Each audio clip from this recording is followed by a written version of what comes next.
खबर उत्तर प्रदेश के जनपद मैनपुरी से है, जहां भाजपा लोकसभा प्रत्याशी जयवीर सिंह ने किया अपना नामांकन पत्र दाखिल। कलेक्ट्रेट पहुंचकर भाजपा नेताओं के साथ किया नामांकन। निर्वाचन अधिकारी अविनाश कृष्ण को भाजपा प्रत्याशी ने दिया अपना नामांकन पत्र। जयवीर सिंह के नामांकन के दौरान पूर्व मंत्री रामनरेश अग्निहोत्री सहित भाजपा कार्यकर्ता रहे मौजूद। उत्तर प्रदेश के जनपद मैनपुरी से अर्पित शर्मा की रिपोर्ट। जिनका इस चुनाव को लेकर इतना उत्साह बना हुआ है मैनपुरी के संसदीय क्षेत्र के चुनाव को लेकर के, हम आभारी हैं मैनपुरी के समस्त मतदाताओं का, जिन्होंने भारतीय जनता पार्टी के प्रत्याशी के रूप में पार्टी के हाईकमान द्वारा प्रत्याशिता घोषित करने के बाद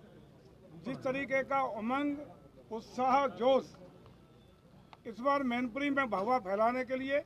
कमल खिलाने के लिए जो उत्साह दिखाई पड़ रहा है अभूतपूर्व, उसके लिए मैं मैनपुरी के लोकसभा क्षेत्र के समस्त मतदाताओं का बहुत बहुत ऋणी हूँ, आभारी हूँ, हृदय से उन्हें धन्यवाद ज्ञापित करता हूँ। आज हमारा नामांकन पत्र दाखिल हुआ है और निश्चित रूप से ये नामांकन हमारी 10 साल की भारतीय जनता पार्टी की आदरणीय केंद्रीय नेतृत्व में, माननीय प्रधानमंत्री श्री मोदी जी के नेतृत्व में चल रही सरकार के 10 साल के कार्यों में देश ने जिस प्रकार से आर्थिक मोर्चे पर, सामरिक मोर्चे पर, टेक्नोलॉजी के मोर्चे पर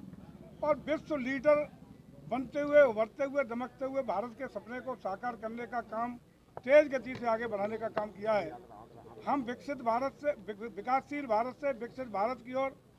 तेज कदम बढ़ाने का काम कर रहे हैं। आज आदरणीय मोदी जी के नेतृत्व में देश भर में गरीब कल्याणकारी योजनाओं की बात हो, उभरते चमकते हुए तमाम योजनाओं की बात हो, आज हर व्यक्ति को, हर गरीब को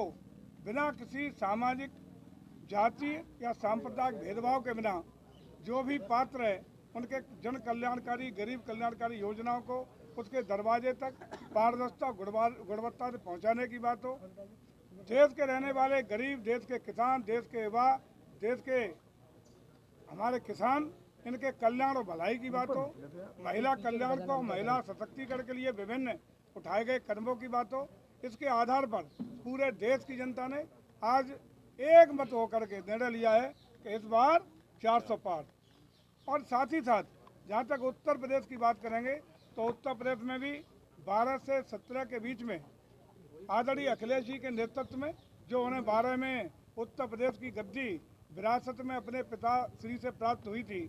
और 12 से 17 के कार्यकाल में उत्तर प्रदेश के लोगों को, इस नौजवान से बहुत उम्मीदें थी कि उत्तर प्रदेश के विकास के लिए, उत्तर प्रदेश को बहुत तेज गति देने के लिए और उत्तर प्रदेश में लॉ एंड ऑर्डर का विषय ठीक रहे, इसकी बहुत अपेक्षाएं थी। इन अपेक्षाओं पर खरा नहीं उतरे, बल्कि प्रदेश में जंगल राज, गुंडई, अराजकता, जमीनों पर कब्जे, महिलाओं के साथ बलात्कार की घटनाएं, पूरा प्रदेश दंगों की आग में झोंकने का काम 12 से 17 के बीच में हुआ। इन्हीं सब कारणों से ऊब करके 2017 में भारतीय जनता पार्टी पर विश्वास करते हुए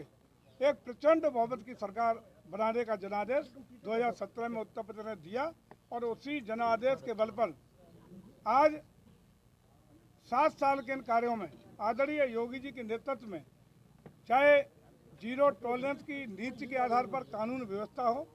अपराधियों से मुक्ति का मामला हो, गुंडे अपराधियों को दुरुस्त करने का मामला हो, इतना सशक्त प्रशासन 7 सालों में देखने को मिला कि हमारे ही लोगों ने नहीं, देश भर के लोगों ने हमारे मुख्यमंत्री को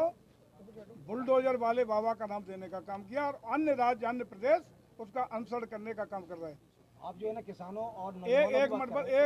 मिनट यही सब कारणों से हमारे 10 साल के केंद्र सरकार के मोदी जी के नेतृत्व के कार्यों से, 7 साल के पूरे प्रदेश में आदरणीय योगी जी के कार्यों को लेकर के प्रदेश की जनता ने और देश की जनता ने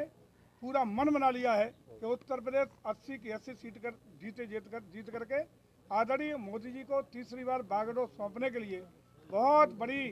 ताकत देने का काम करेगा। हम जब 80 की बात करते हैं तो मैनपुरी में वो 80 भी सीट भी शामिल है, जिस पर कमल खिलने का काम इस बार मैनपुरी के मतदाता करने जा रहा है।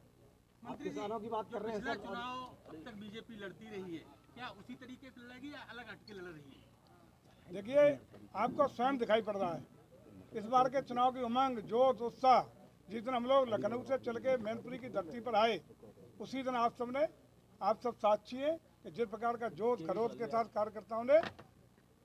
स्वागत करने का काम किया, जो दिखाया था उत्साह अभूतपूर्व था। आप 2-3 दिनों से देख रहे हैं कि किस प्रकार का उत्साह हमारे मतदाताओं में है और मैनपुरी के लोगों ने एक मन बनाया है कि इस बार लड़ेगा मैनपुरी और जीतेगा मैनपुरी। और कार्यकर्ताओं ने इस बार एक और नारा दिया है कि अभी नहीं